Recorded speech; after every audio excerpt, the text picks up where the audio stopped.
Hi, hello and welcome. My name is the Alpha Female and you're listening to Turnbuckle Talk. Whoa! G'day, mateys. Bushwhacker Luke here, 2015 Hall of Famer, and you're listening to Turnbuckle Talk. Yeah! Whoa! This is pro wrestling's only modern-day Viking Gunner, and you're on Turnbuckle Talk. Hey, this is Nick Magnus Solis, and you're listening to Turnbuckle Talk. Hi, this is Leva Blue Pants Bates, and you are listening to Turnbuckle Talk. Hey, this is Jeff Jarrett, the king of the mountain and founder of Global Force Wrestling, and you're listening to Turnbuckle Talk. Hey, fellas, you guys have a great day, and this is only because I'm talking to Canadians. It is actually spitting snow in Tennessee. See? Oh my God! That's a great. We've had 70-degree weather here. We really had a warm December, and I get on the phone with damn Canadians and we're spitting snow. So. My name is Karl Karufel, and this is Turnbuckle Talk, episode 295. Yes, inching our way up to that 300 mark. Today's episode I have entitled, Here's to the Billy Bomb. So let's cheers to the Billy Bomb with our non-sponsored Dr. Pepper at this time. Oh, so good, those 23 flavors. Yes, as you see there and you hear there right now, that is in the video flesh, Corporate Joe with me today. Joe, it is so good to have you back here with me on Turnbuckle Talk, man. How the hell are you doing? I'm pretty good, man. It's been a hot minute since I've been here, and it's always a pleasure to come on here as rarely as I get to, and I'm excited to see what we're going to talk about. Yes, because I have not really told you about anything except two things I really kind of put out there for you, and yeah, that Canada dude, amazing guy coming in. I'm here for the drama. We were definitely going to get to the drama. I don't think it's going to be the last thing, but I know it's going to be coming up very, very soon, and I absolutely love all of these emoticons that are available here. Then there's even a Turnbuckle Talk one available over on the Our Local Establishment Twitch page. I've got my own Twitch page as well. It is Turnbuckle Studios. We're broadcasting to Our Local Establishment, Turnbuckle Studios Twitch, Turnbuckle Studios on YouTube, and Turnbuckle Talk on Facebook to get it out to as many people as we possibly can. And I would love for everyone that is watching to interact with us here so that we can keep our affiliate status with Our Local Establishment and possibly help get me to affiliate status with my Twitch itself as well. I have got today 7 different things to go over with you here, Joe. First thing that we're going to go over is Ed in the chat, who comes in and says, hey, in the car doing errands, have a great show. Thank you, Ed. One of probably my biggest supporters through this entire thing since I've been going solo. It has been absolutely amazing, Ed. Thank you. You know how much I love you. Mr. Chris Best coming in here as well. He is over on our Facebook page at TB Talk Pod on Facebook. Thank you so much for that, Chris. I know you're going to enjoy the show tonight, and I know that you're going to have a lot to converse about here as well. So, I want to talk a little bit about an injury that has happened here first, and whether or not it's time to just go his way, ride into the sunset, and say it's been a great career. Ooh. We're talking a guy who faced off against Grayson Waller in NXT on the November 1st edition of NXT. Speaking of NXT, stick around, because at about 10:05 tonight Eastern Standard Time, you are going to catch a great show with a couple of great friends of mine talking about NXT later on. They're going to take over your Twitch stream. Yes. That is Parrish and Astrid. So who I'm talking about, Joe, is R-Truth. Ooh, okay. So he's confirmed that he has been sidelined with an injury. What has actually happened to him is that he landed awkwardly when he dove outside of the ring. The referee actually stopped the bout, and officials helped him into the back.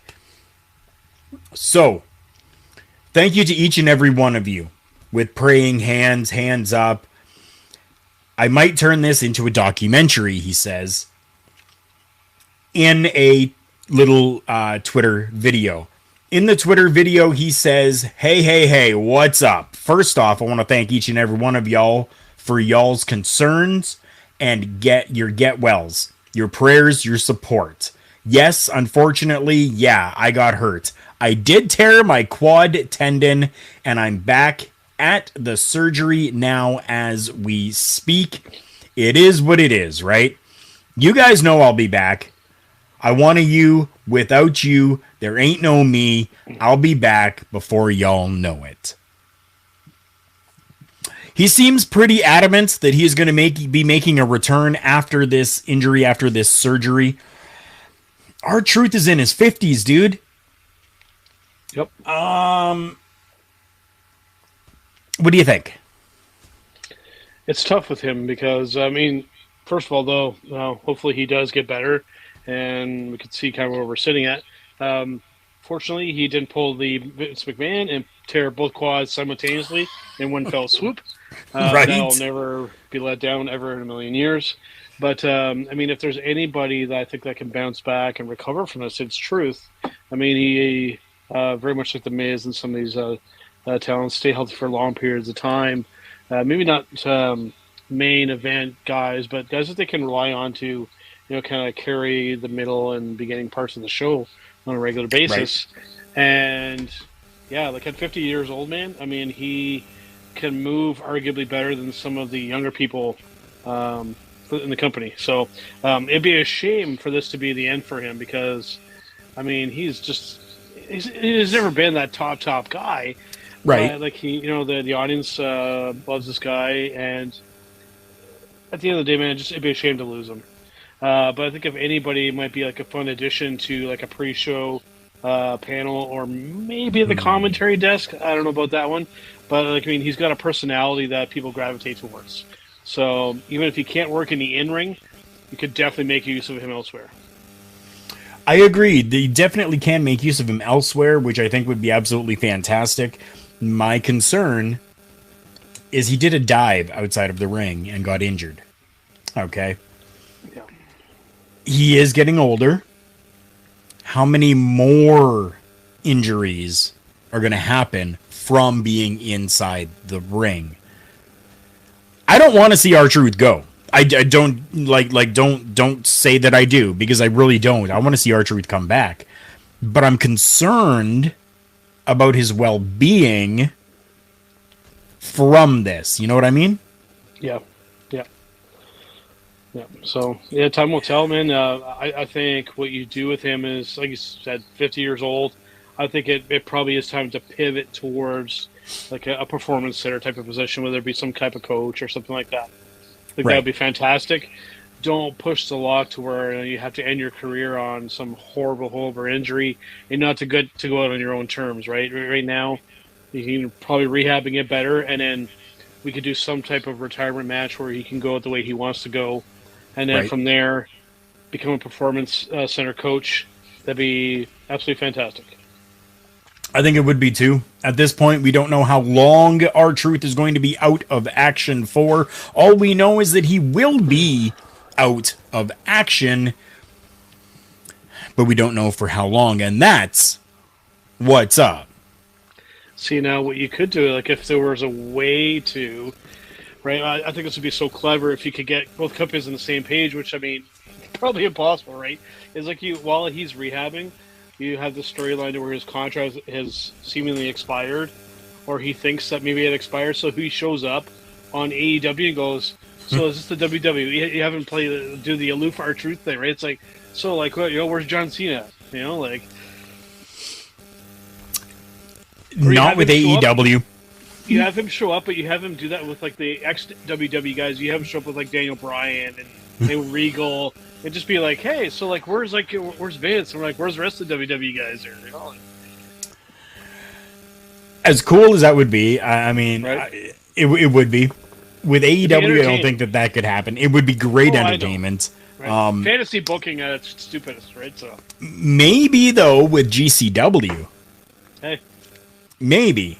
Because I know that the WWE and GCW maybe want to kind of have a little bit of a partnership thing going on here, right? Even though, GCW is Game Changer Wrestling is really known for its deathmatch hardcore style. There are some good talent that are over there as well. That obviously Triple H is always got his eyes out there looking at all the different talent, right? So something like that I could see. Chris Best says, if R-Truth has to retire, I'd go ahead and hire him as a trainer or a producer. I think we're fully in agreement with that here as well. Yeah, I would love that as well. Chris Best saying, have Canadian Wrestling's Elite bring R-Truth to our area.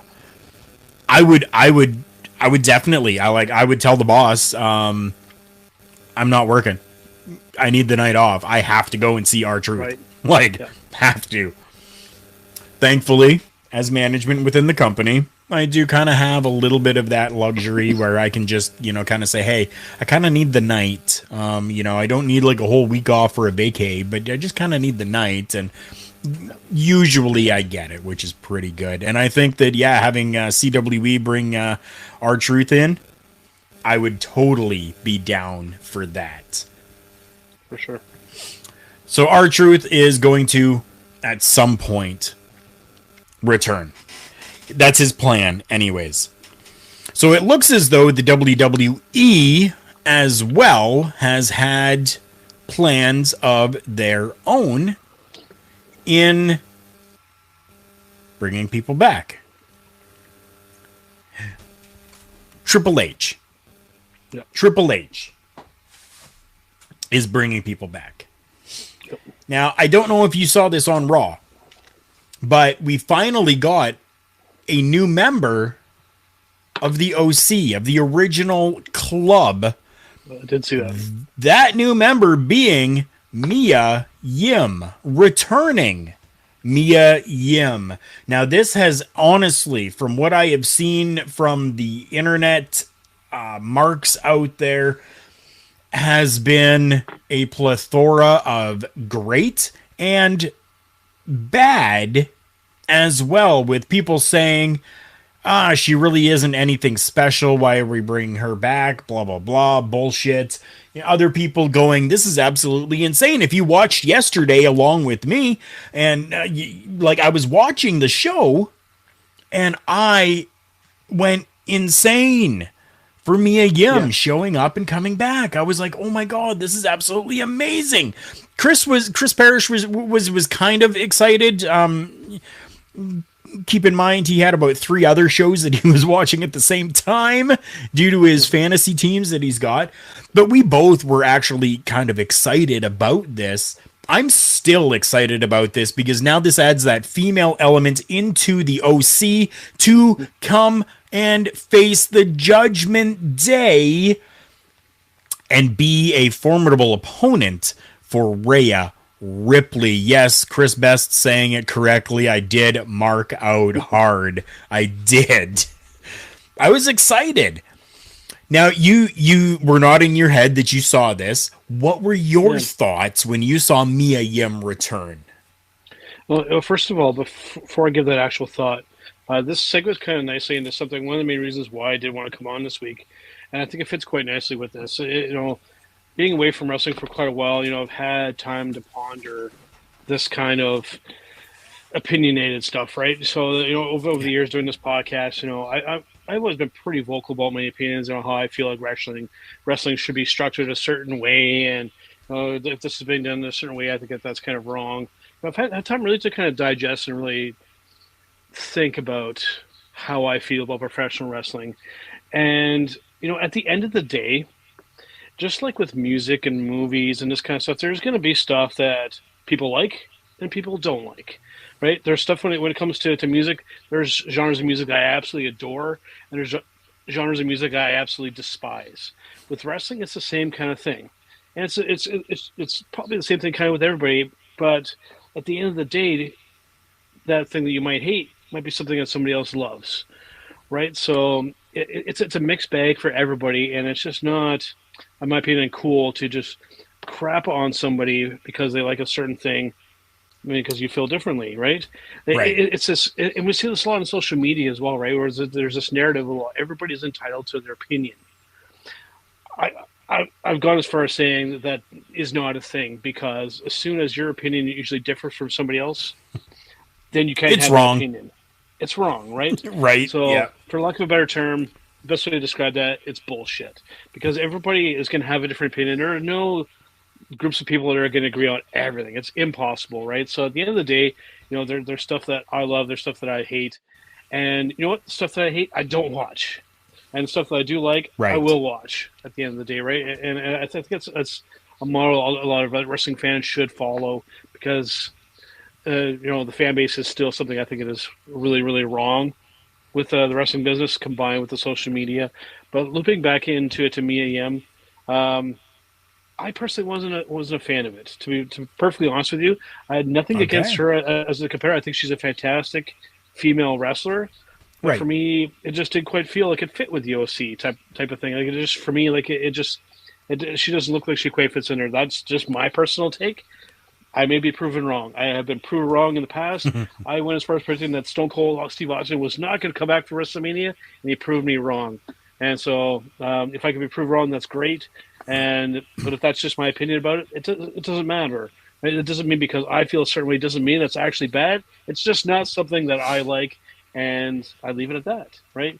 Carl probably very much enjoys it. That's cool, right? We can agree to disagree. Oh, yeah. Just like with anything else. And just like it says down in the ticker below, the views and opinions expressed on this program are those of the respective speaker and do not reflect the views of the network as a whole. Put it to this way as a final kind of thing here. Yeah. Wrestling is your wrestling. Make it what you want to be, and leave it at that. Your wrestling is probably different from my wrestling, different from Chris's wrestling, different from Astrid's wrestling. Everybody has their wrestling. Enjoy it for what you like, but don't shit over somebody else because they like something completely different with you. Because so just like with anything else, there are different tastes and flavors for everybody. Just enjoy what you enjoy. Very true. Very, very true. And very fitting words. Like, just absolutely amazing to hear those words coming from you, Joe, who is somebody who was always very vocal about his likes and dislikes. I still feel it's that a way. great. Oh yeah, no, definitely. But way. I've seen that growth come from you now. Yeah. You were more understanding to other people's opinions and views on it as well, which is awesome.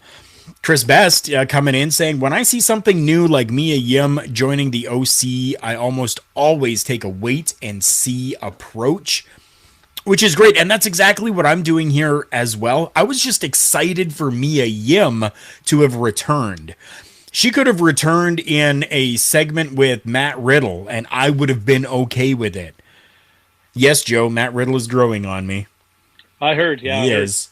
I'm proud of you, man. I think it's a great idea though. And honestly, I want your take on this. If not Mia Yim, then who? I don't know if there's anybody in the company who has had ties to Stardom or anything in the past, like Kairi Sane or something like that might have been, I think, a choice, because then you could kind of tie that into. We can say that on this show, the Bullet Club. Right, the Bullet Club, right? So I mean, but I don't think there's really anybody available to WWE in that respect. So it's the type of thing where I'm thinking maybe they just went with whoever they had that's available, not doing anything. So well, Mia Yim was working for Impact. Yeah. So Mia Yim actually left Impact to return to the WWE. Yeah.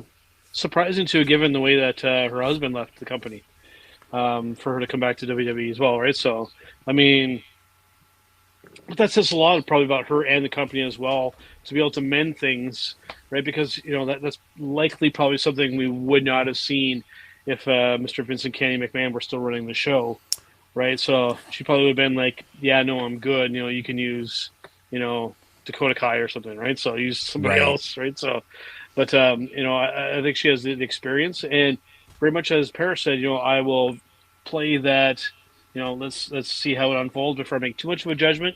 But my initial thing was it did feel like maybe not the greatest of fits, but we'll wait and see. We'll wait and see. And just to correct you there for a moment, that's Chris Best, not Chris Parrish. Oh, sorry. Yep. Yeah. So there's lots of talk about professional wrestling that we do on this show. And we rarely talk about video games.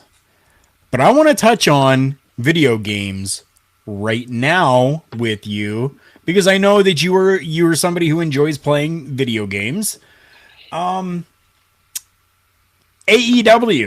has a video game that is going to be coming out. Yep. Their first console game had its first big reveal back in August. THQ is doing it. They're producing it. Yep. It's called Fight Forever.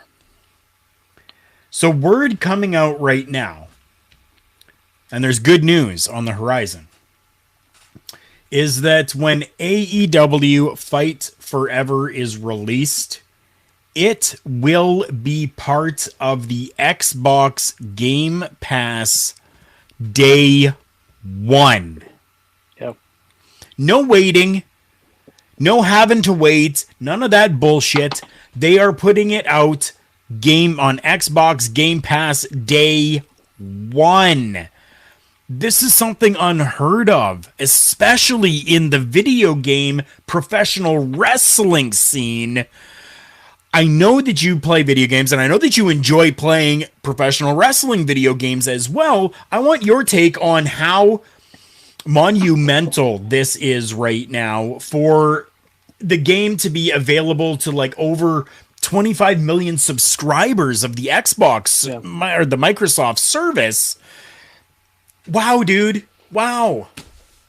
It's interesting. I'm kind of glad this comes up because it's right in my wheelhouse as well. What I do with my day job, without saying too much, you know, I work in an electronics department in a large retail store. So this is something that's right in my wheelhouse. As of recently, you know, when it comes to games, I've very much gone with a minimalist kind of approach. You know, I've had PlayStations, I've had Xboxes, Nintendo Switches. None of those anymore, because you know I focused. I do play a lot of Magic the Gathering, as you can kind of see in the background. I've shifted more towards that. Do I still love video games? Absolutely, it's part of my job, my day job.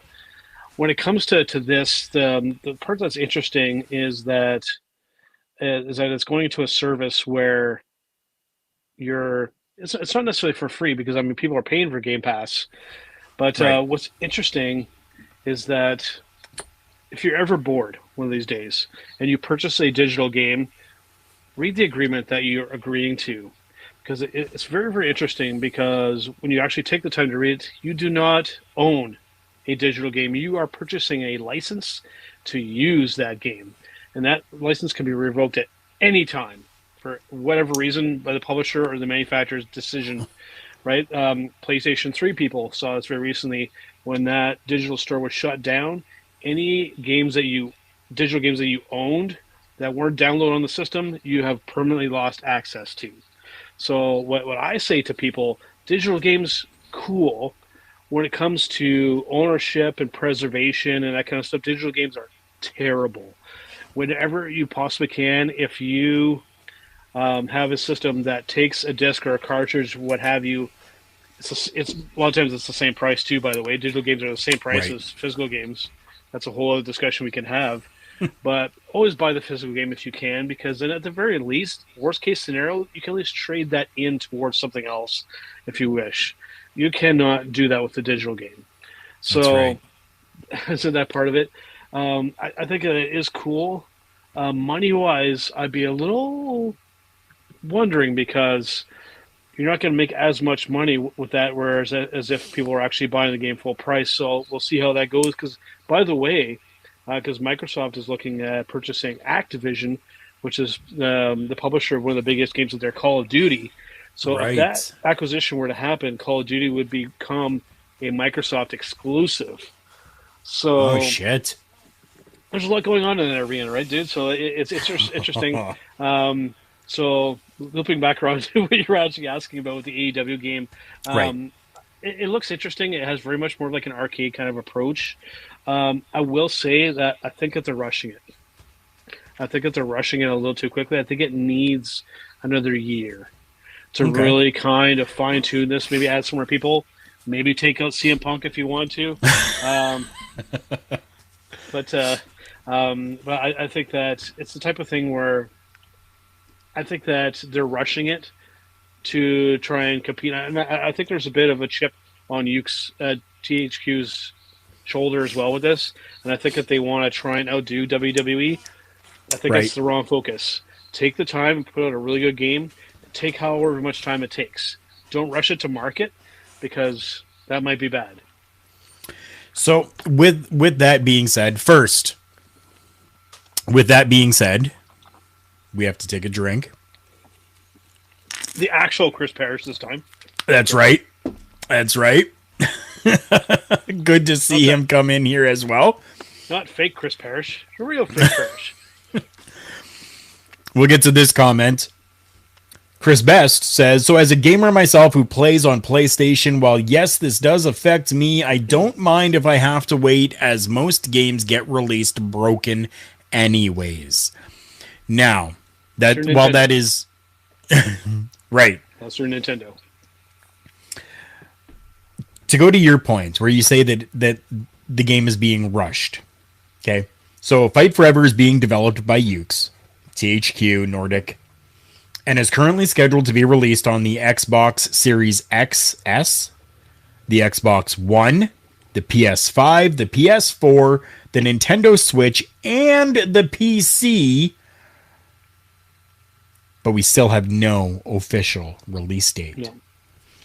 So they could still take a year for this to happen. There still could be a full freaking year before we even see this game come into the market for exactly those things, to maybe remove CM Punk out of the game now because of all the bullshit issues that have happened and gone on there. I don't know. Yeah. I don't know. It still could be quite a while. Yeah. I don't know if you wanted to venture down that rabbit hole at all, but my take on that CM Punk thing has actually changed a little bit. I mean, we can approach that if you want to, but also with the development of the AEW game, apparently there were some issues specifically with Kenny Omega dealing with the developers. Apparently he didn't jive too well with that team. Yes. So, like I said, take your time, guys. Don't put out a turd. Just let it bake and put it out when it's ready. And I think they are. I think that's what's good. I think that they're taking their time with this. So what we're going to do right now, we are at the halfway point. We are going to take a few minutes for some commercial breaks here on the show, and we are going to come back. And when we come back, we're going to be talking about, the issues that have been going on as of late with the Billy Bomb. So stay tuned. The official Turnbuckle Studio shop is open. Official merchandise from all the favorite shows, plus merchandise you can only find here. Stuff from Turnbuckle Studios. Karl Karufel unboxes. The Boar's Nest with Bubba Duke. Miscellaneous products that you can only find here. beats and beatdowns, and Turnbuckle Talk. Find all this merchandise exclusively at karlkarufel.redbubble.com.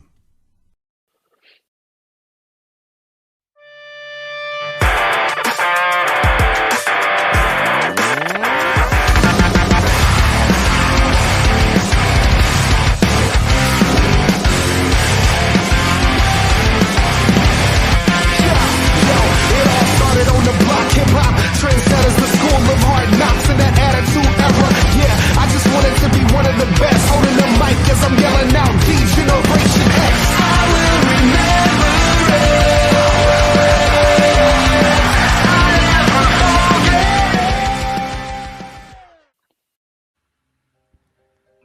Join Paramindful as we take you on a path into the strange and unknown.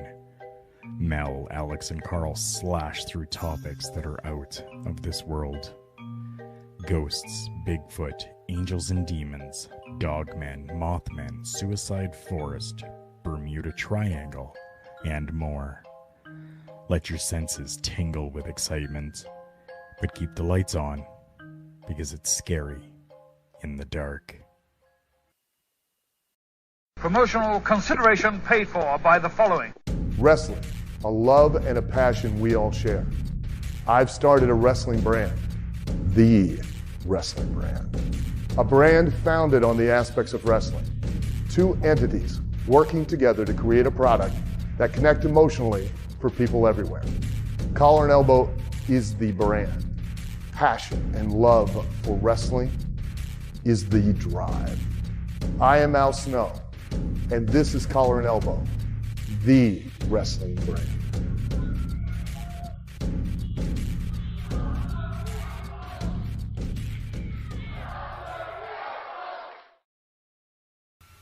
And a big thank you to each and every one of you for coming back and sticking with us here on this edition of Turnbuckle Talk, episode 295, where now we are going to be discussing, well, here's to the Billy Bomb.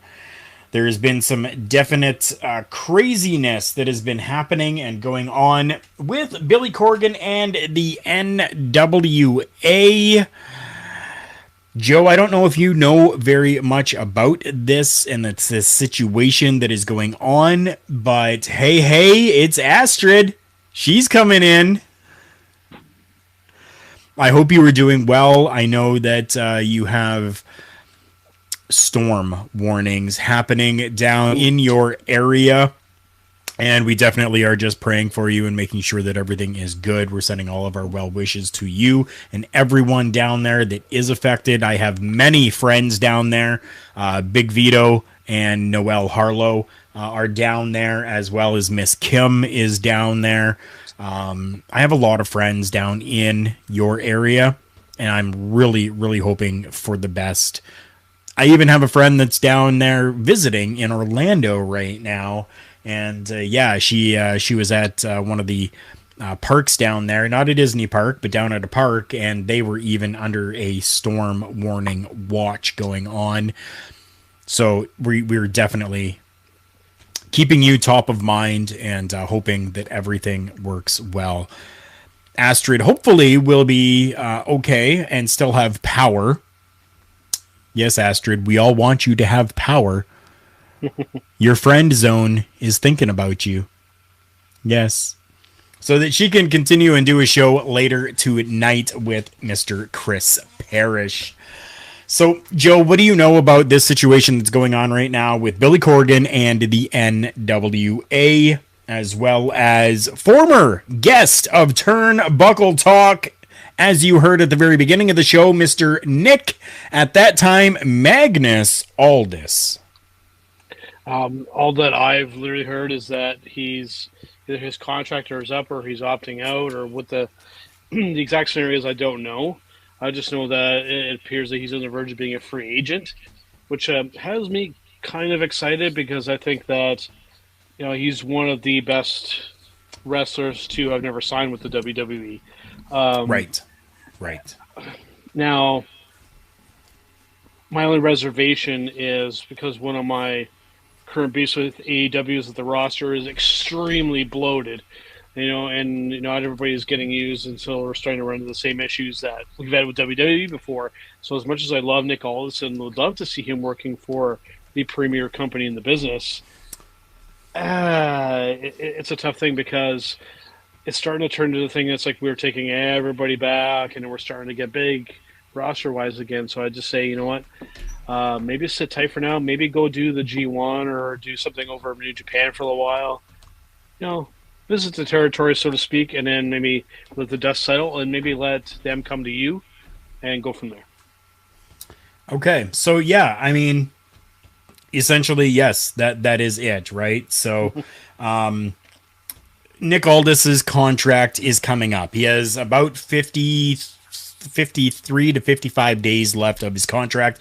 He has said, I am not re-signing. He has gone on to say that he isn't happy. He isn't happy with the direction that the company is going. He isn't happy with what is happening with the company as well. So he's decided that he does not want to renew his contract. So Billy Corgan turns around and says, okay, so we're going to suspend you indefinitely then. I did not hear that part. Yes.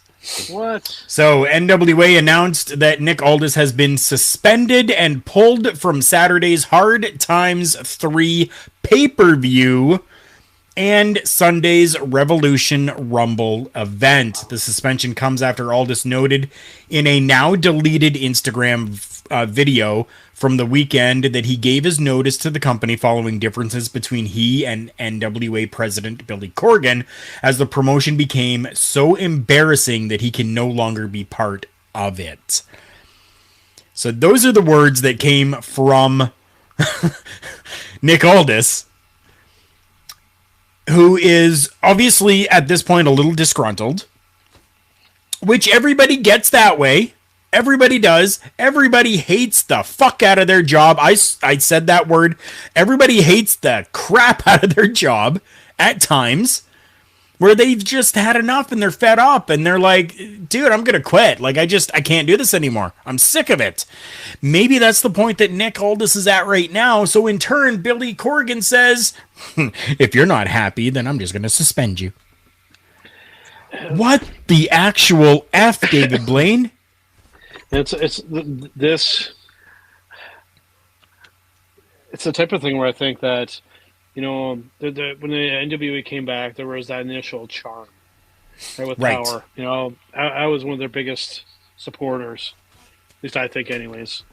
But that charm wore off very quickly. During the pandemic, I understand the challenges everybody had. Right. I mean, then they went to like this paid model, and then they reneged on that and went back to the free stuff on YouTube. It's just like what I think we're seeing here is that we're seeing somebody who's a fan of wrestling and thinks they know how to run a wrestling company, running a wrestling company, without the proper minds there to kind of provide that guidance and say, hey, you know what? Maybe you should tell one of the best wrestlers on the planet to be like, yeah, we're going to suspend you just because you voiced an opinion. Right. Right. What we should have done is you should have had those people telling Billy, hey, you know what? Maybe we should negotiate with Nick, and maybe let's see if we can keep him, maybe offer him a better deal. Just say, hey, our bad, we'll see what we can do for you. But just be like, hey, yeah, so fuck you too. Pardon my language. So that's me now. But it's annoying because, I mean, you and I both talked to Nick years ago.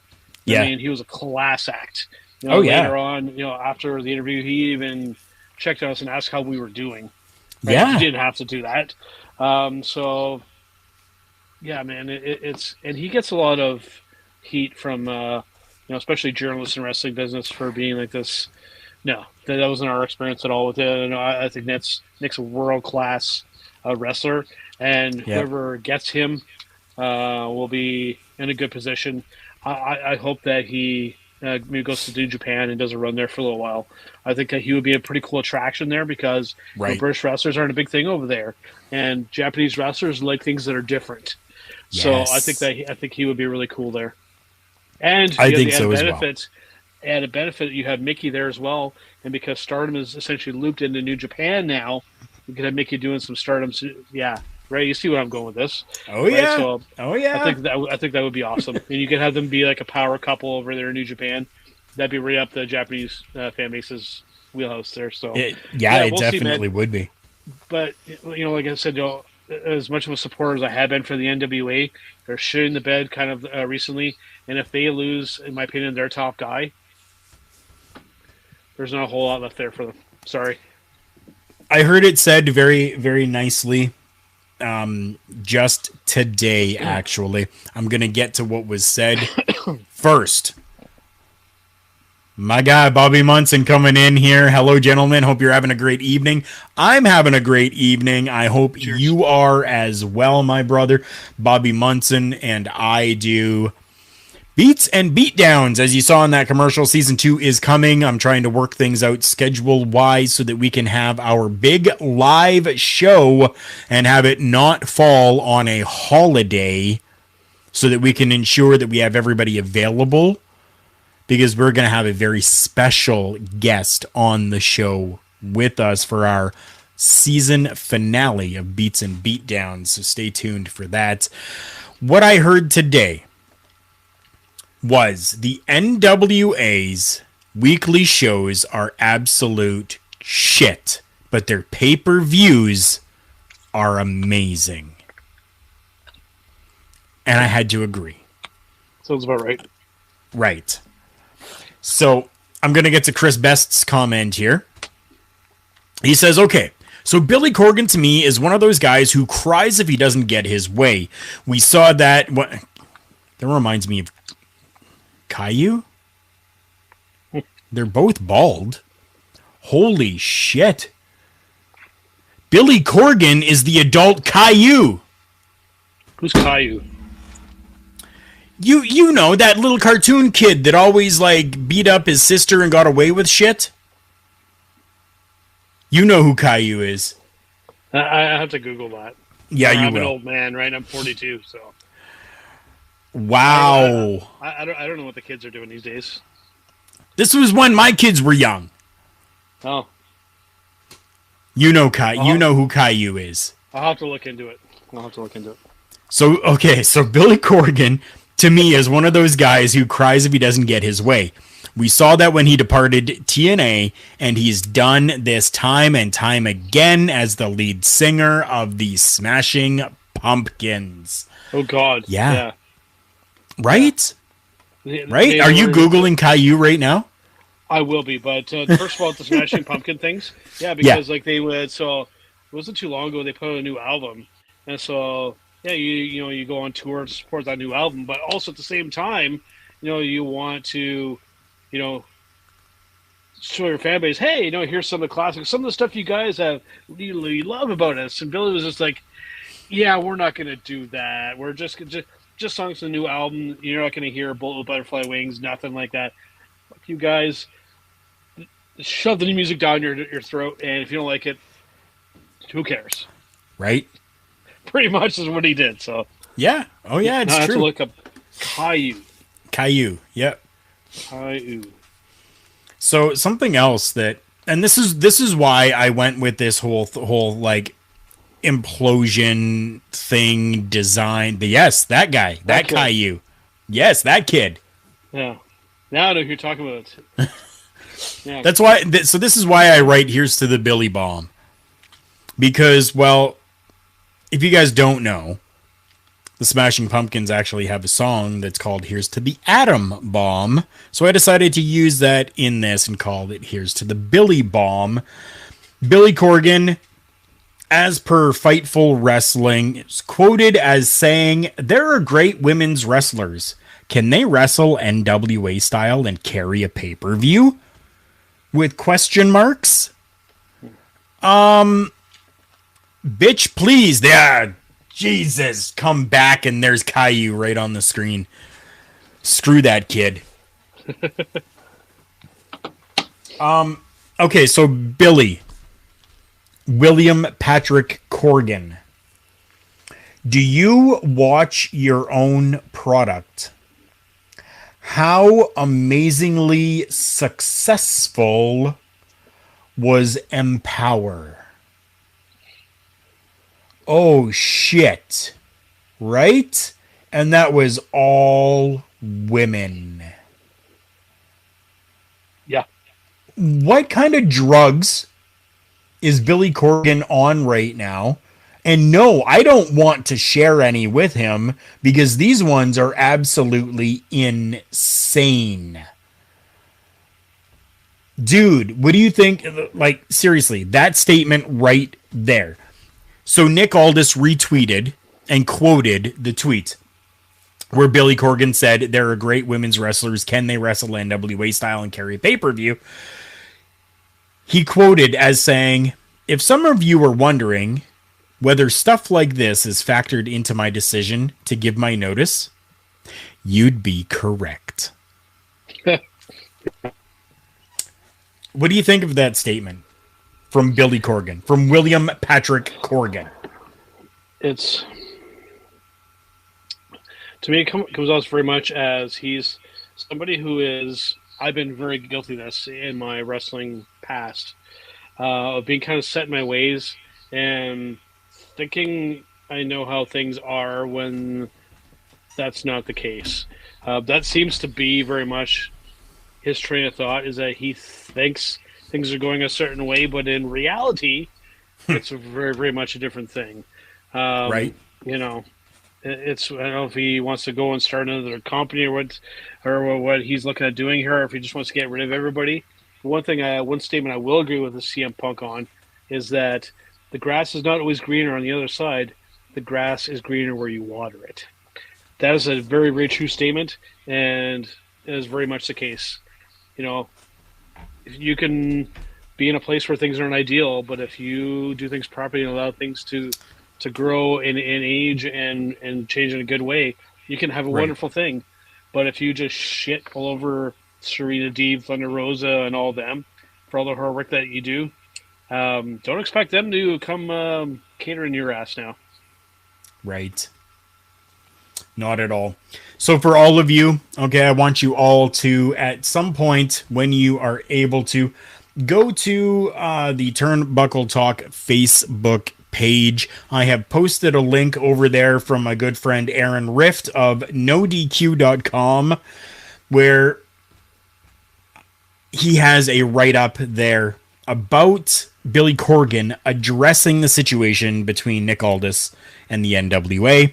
It is quite lengthy, but go and check it out because it actually is decent, and maybe from there we can get everyone to comment on that and let us know your thoughts, because now we've heard a lot from Nick Aldis's side. This is Billy's side of the story that's coming out. Go over there, facebook.com/TB Talk Pod. Take a look at that story. Leave your comments underneath and let us know what you think of Billy's side of the story. We have another story to talk about here. We're going to talk about Austin Theory, who came out and lost to Seth Rollins on last night's edition of Monday Night Raw, the November 7th edition of Monday Night Raw. So we actually saw Seth Rollins come out for his United States Championship Open challenge. We saw Bobby Lashley come down, who says, I want my championship back. Decimates Seth Rollins before the bell even happens. Then, you know, he's like, Bobby Lashley's taken to the back because, well, we don't want you to beat the shit out of this guy anymore. And then comes Austin Theory with a briefcase. Okay. He comes down with a briefcase. He hands the briefcase to the referee, who then in turn hands it over to the ring announcer, and the ring announcer says, Austin Theory is cashing in his Money in the Bank on Seth Rollins for the United States Championship, to which Austin Theory lost. Are you surprised, one, that it wasn't for the World Championship, and two, that Austin Theory lost? While we wait for the comments from the people in the chat, Joe, I want your thoughts on this. I, for one, am not surprised because I think, ever since Vince left the company, he lost his main cheerleader in Mr. Vince Kenny McMahon. And it seems like since then, I won't say that this guy's dead in the water, but he's not getting the push and the energy behind him that he did when Vince was still kind of pushing him. So right. It's the type of thing where it's like, it's tricky because I think that the guy's got some talent, but he is lacking a little bit of that intangible quality, I think, to really kind of put him over the top as, like a top tier guy. Definitely, I think like a great, like mid card, United States champion, sure. But I don't foresee him being anything greater than that. I think his ceiling is relatively low. Again, my personal take. But yeah, I think that's the main reason why is that I think that it's because Vince is gone. And seeing a failed cash-in like that is always kind of,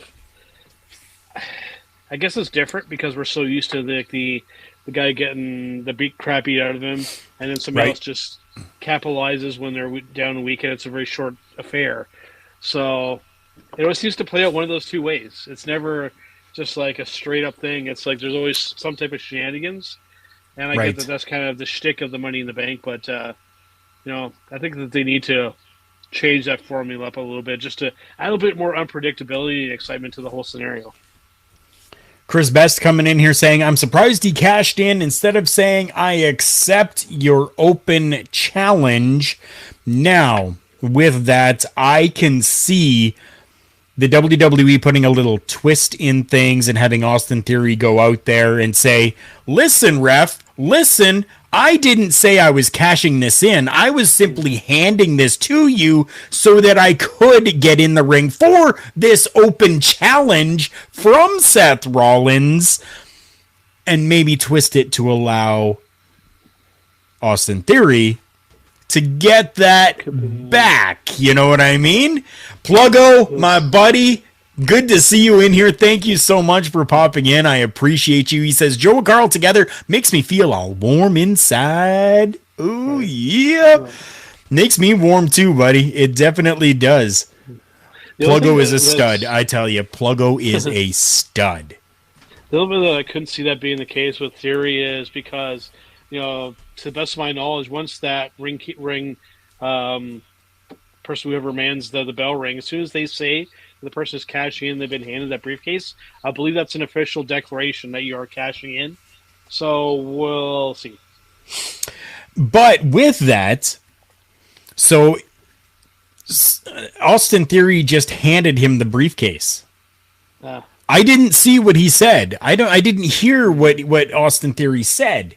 Right? It was the referee who turned and said, "Oh, he's cashing it in." Right? So we don't know just yet.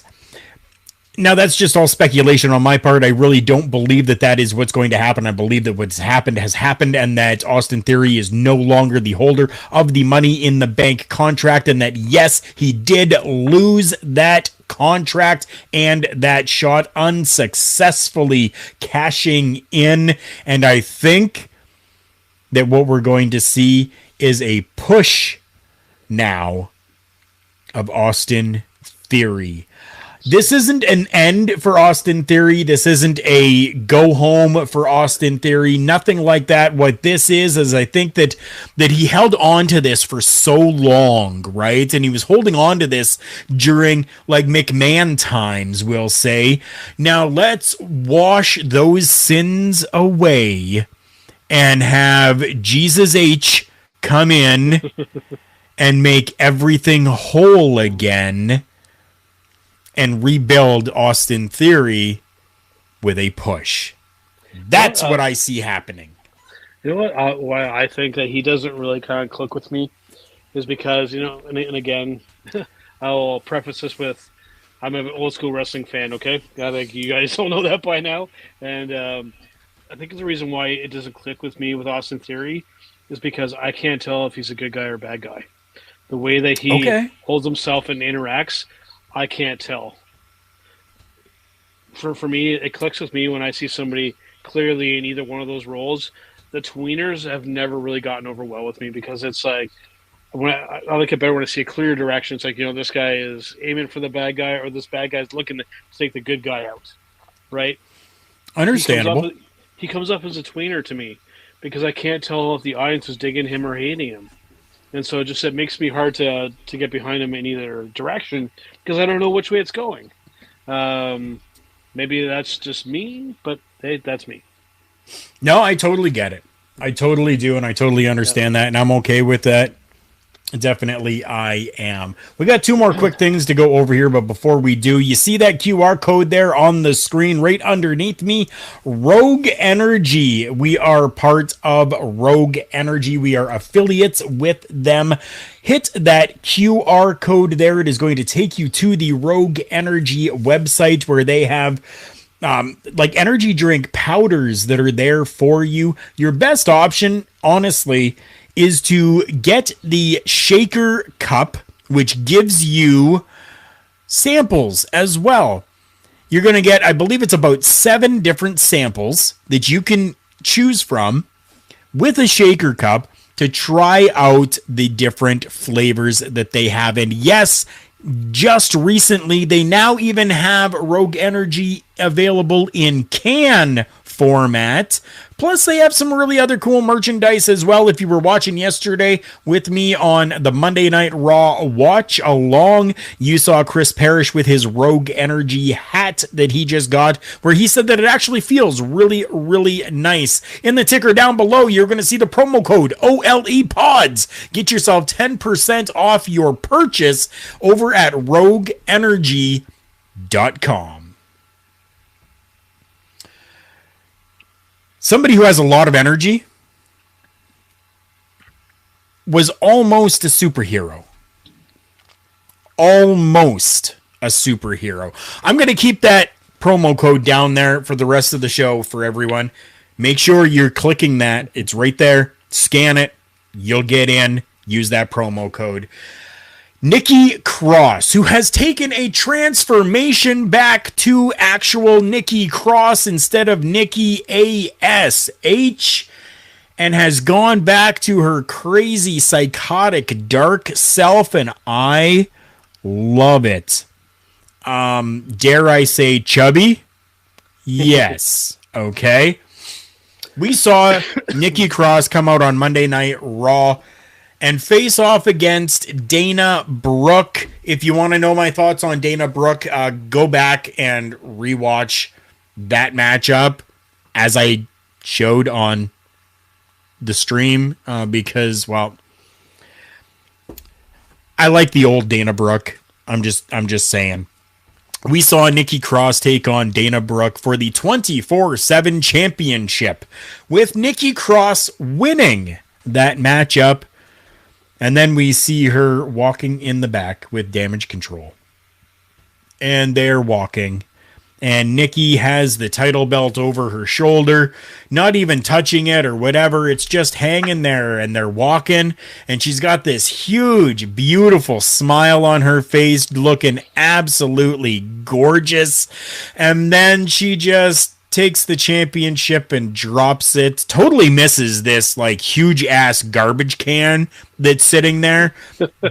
But I was okay with that. I kind of liked that effect a little bit more than dropping it into the garbage can, because it just shows that kind of weird-ish psycho type of, she just doesn't even give a shit, takes it and just drops it wherever she thinks the garbage is. You hear it clink and sounds like it breaks on the ground. Is this the end of the 24/7 championship? And if it is, are you okay with that, Joe?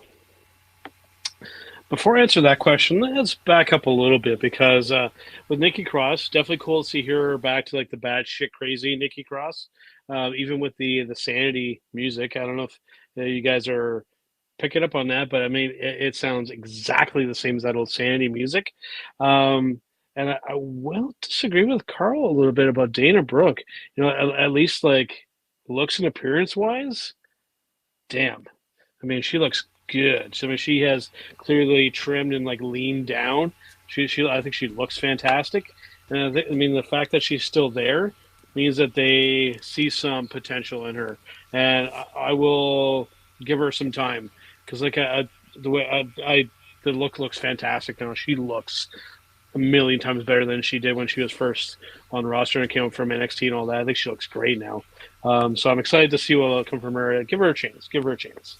But for the 24/7 thing, I think that I'm cool with that going away because I think that was very much a Vince McMahon thing where let's give the undercard something to do to fill airtime for this 3-hour show that we're doing every week. Right? So I think good riddance, it's gone. And let's just stick to the no bullshit wrestling content. Let's have this flowing like a TV show. Right? This is, I think that they really need to embrace this entertainment aspect.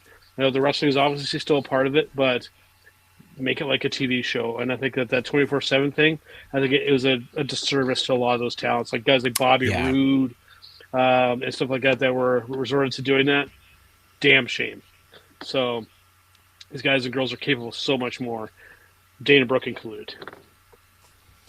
So there you have it. Mighty Joe, Corporate Joe, Big Joe, whatever you want to call him, has decided to say that the 24/7 championship being gone, he is okay with because he wants to get things back to good professional wrestling, right? So let's talk about some good professional wrestling to close out the show here today. Ooh. Speaking with Tokyo Sports, the topic of a dream match came up in the conversation. And this person, I'm not going to mention who yet, but this person stated that he has had plenty of thoughts about a potential showdown with Seth Rollins, the reigning WWE United States champion.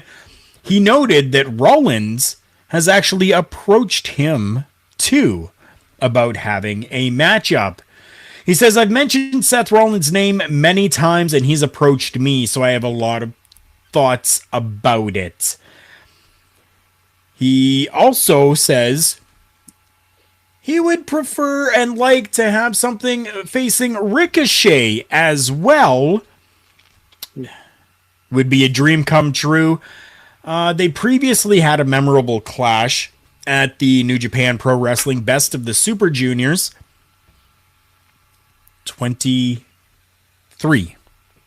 I had to read that there. He says, also, considering my history, I think it would be a dream come true to fight Ricochet one more time. I think we've both become completely different wrestlers from when we fought in the past. I think we're at a turning point right now, and in the past, I've talked with people from the WWE about how it would be great if we could have a dream match in the future that transcends the boundaries of the organization. I don't think it's impossible, and I always want to test my own true abilities. Let's say this person does get the matchups against Ricochet and Seth Rollins. Which of those would you prefer to see Will Ospreay actually in? Sorry, I actually have Raw playing in the background, and Dan Brooke just came out, so I was a little distracted. But I did still hear what you said. Like I said, once again, she looks fantastic. For Will Ospreay, I think that given their interaction before with Seth Rollins, you have that built-in storyline already to work off of. You know, with them already butting heads and since 2019. Yeah, Will Ospreay basically schooling Seth Rollins when it comes to the flapping the gums department. Best wrestling company. Yes. Right. So I think if that's your money matchup, I think Ospreay and Ricochet are too similar in the ring I think that Seth has a little bit more of a different kind of move set, so I think that that's the better matchup. I think that's the one I would want to see. Okay. Yeah, and I mean, arguably two of the best in the planet. Well, Ospreay's one of those guys where he's very underrated and underappreciated by the North American wrestling fan base. Yes. So yeah, that'd be the one that I would want to see. Would I want to see him working in WWE? Probably not. I don't think that he would be a good fit there because he very much likes to march to the beat of his own drum. He's done some things that you just have to go look on YouTube. He's done a lot of independent matches. There's one in particular that I'm not sure what keywords you would have to search, but it's basically, it looks like an indie show, and he basically has a very smaller individual, and he basically has him rear mounted and is just dropping what looks like very legitimate blows to this kid and just annihilating him. That kind of stuff just would not translate well to a WWE show or audience. But I think maybe like a neutral territory somewhere, a matchup between Seth Rollins and Will Ospreay, I would be very intrigued to see that. And that's essentially what he goes on to really say here when he says, I've talked with people from the WWE about how it would be great if we could have a dream match in the future that transcends the boundaries of the organization. I don't think it's impossible, and I always want to test my own true abilities. I would absolutely love it.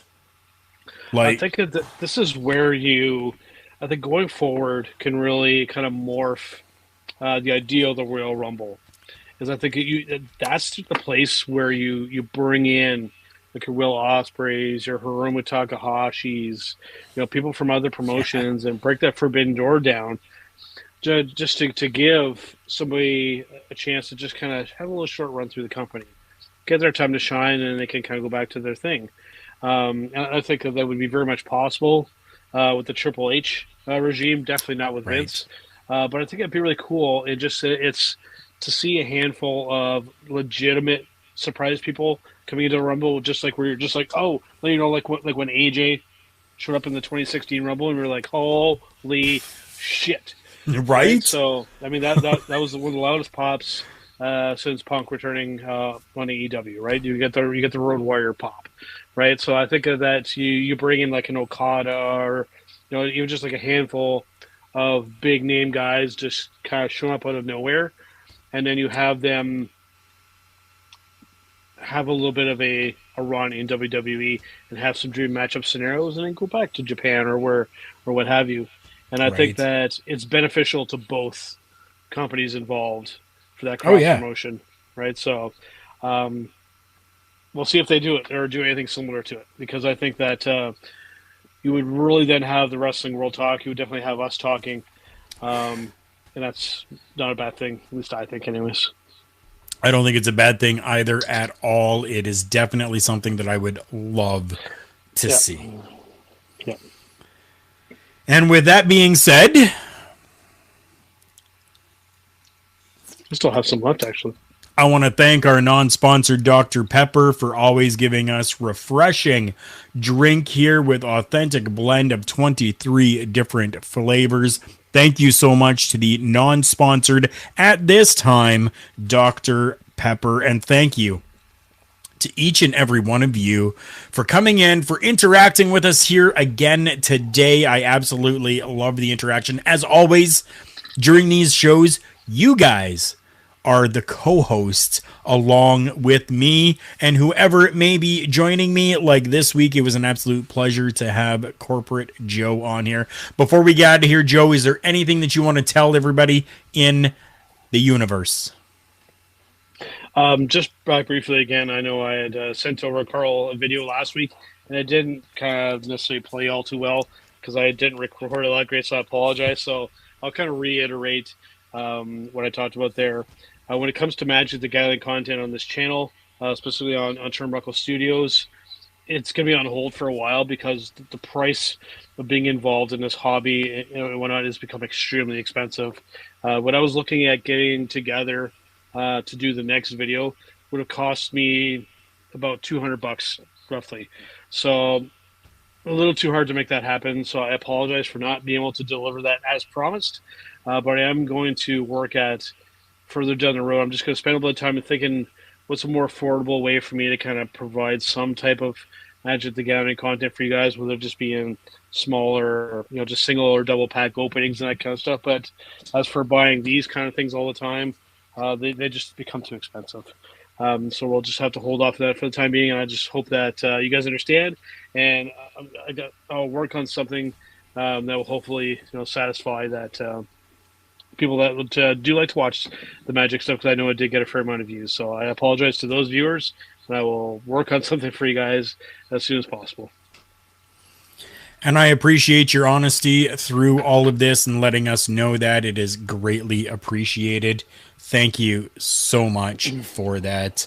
So what we are going to do here now is give our goodbyes and say our adieu to each and every one of you. If you want to know where you can find me and how you can see everything that I am doing, right there, once again, is a QR code that will take you to my link tree, which will allow you all the different socials that I am involved with, as well as the Turnbuckle Studios YouTube page, the Facebook page, the Twitch, the Twitter, my personal Twitter account as well. It is all available right there for you. Scan that QR code. Thank you once again to each and every one of you. And remember, everyone, the world's a scary place. Take care of each other.